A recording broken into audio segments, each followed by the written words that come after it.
నీడలో మాత్రమే నేర్చుకోగలిగిన పాఠాలు కొన్ని ఉన్నాయి.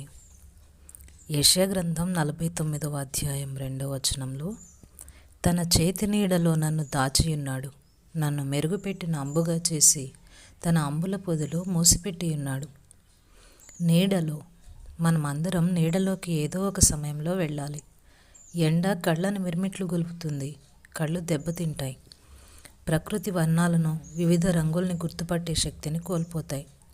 వ్యాధికి లోనై మసక చీకటి కమ్మిన గదిలోనో, మన వాళ్ళెవరన్నా చనిపోతే దుఃఖఛాయలు కమ్మిన ఇంట్లోనో కొన్నాళ్ళు ఉండాలి. కానీ భయపడవద్దు, అవి దేవుని చేతి నీడలే. ఆయనే నిన్ను నడిపిస్తున్నాడు. నీడలో మాత్రమే నేర్చుకోగలిగిన పాఠాలు కొన్ని ఉన్నాయి.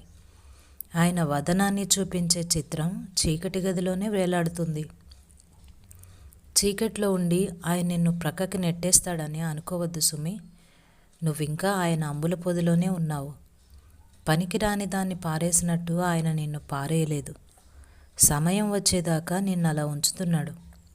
సమయం వచ్చినప్పుడు గురిపెట్టి నిన్ను పంపాలనుకున్న చోటికి రివ్వున వదులుతాడు. తద్వారా ఆయన మహిమ పొందుతాడు. నీడల్లో ఒంటరితనంలో కాలం గడుపుతున్న వాళ్ళలారా, అంబుల పొది విలుకాడి వీపుకి ఎంత గట్టిగా కట్టేసుంటుందో తెలుసు కదా. చేయి చాపితే అందేలా ఉంటుంది. దాన్ని అతను ఎప్పుడు పోగొట్టుకోడు. కొన్ని సందర్భాల్లో చీకటి స్థితిలో ఎక్కువ ఎదుగుదల ఉంటుంది. మొక్కజొన్న ఎండాకాలపు వెచ్చని రాత్రులలో పెరిగినంత వేగంగా మరెప్పుడూ పెరగదు. మధ్యాహ్నపు టెండలో దీని ఆకులు వంకీలు తిరిగి ముడుచుకుపోతాయి. కానీ ఏదన్నా మబ్బు సూర్యుడిని కమ్మగానే తిరిగి తెరుచుకుంటాయి. వెలుగులో లేని శ్రేష్టత కొన్నిసార్లు నీడలో ఉంటుంది. ఆకాశంలో రాత్రి వ్యాపించినప్పుడే నక్షత్రలోకం సాక్షాత్కరిస్తుంది. సూర్యరశ్మిలో వికసించని పూలు కొన్ని రాత్రివేళ విరపూస్తాయి. అలాగే మామూలు సమయాల్లో మనకు కనబడని సద్గుణాలెన్నో కష్టకాలాల్లో స్పష్టంగా బయటికి కనిపిస్తాయి.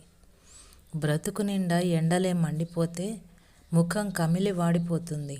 చల్లని చిరువాన జల్లులు పడితే అది నవజీవంతో కళకళలాడుతుంది.